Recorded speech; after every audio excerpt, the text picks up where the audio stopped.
ఇది నా ఆఫీస్ది కంపెనీ వాళ్ళు ఇచ్చింది మౌస్. నేను అట్లా టేబుల్ మీద పెట్టిన నా కూతురు రోమి తీసుకొని ఇదంతా ఊడదీసేసింది. ఎప్పుడు తిని ఏదో ఒకటి చేస్తూనే ఉంటుంది. నేను అలానే ఆడుకుంటుందేమో అనుకున్నాను, బట్ ఇదంతా తీసింది.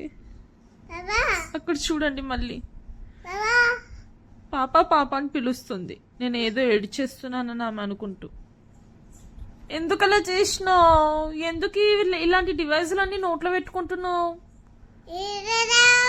ఎందుకు నువ్వు నాకు మళ్ళీ ఎదురు ఆన్సర్ ఇవ్వకు. ఏంటి ఏమైందా? ఇది ఎందుకు ఇలా కొడికావు?